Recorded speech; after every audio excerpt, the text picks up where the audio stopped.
40 வருடங்களுக்கு முன் 80களில் வாழ்ந்த இனிய வாழ்க்கை. செருப்பு அருந்தால் தைத்து போட்டுக் கொண்டோம். காதலித்து திருமணம் செய்தாலும் கணவனை வாங்க போங்க என்றுதான் மனைவி அழைப்பாள்.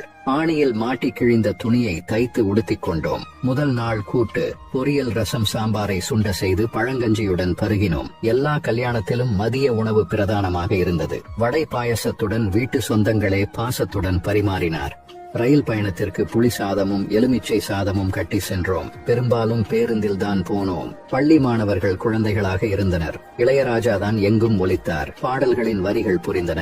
காதலிப்பவர்களுக்கும் உறவுகளுக்கும் கடிதங்கள் எழுதினோம். ரஜினி, கமல் பொங்கல், தீபாவளி கிரீட்டிங்ஸ் கிடைத்தது. உண்டு கழித்து தீபாவளிக்கு சினிமா பார்த்தோம். காணும் பொங்கலுக்கு உறவுகளை பார்த்தோம். திருடனை பிடிக்க ஊரே ஓடியது. பாம்பு அடிக்க பக்கத்து வீட்டு மாமா வந்தார்.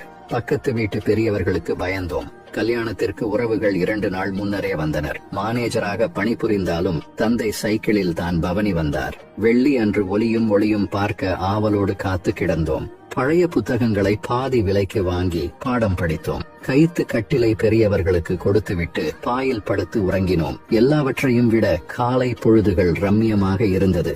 முன்னேற்றம் என்ற பெயரில் நல்லவற்றை தொலைத்தோம். நாகரீக போர்வை போர்த்தி நாசமாய் போனோம். அன்றைய வாழ்க்கையில் பிரச்சனைகளும் இருந்தன. இன்று பிரச்சனைகளே வாழ்க்கையாக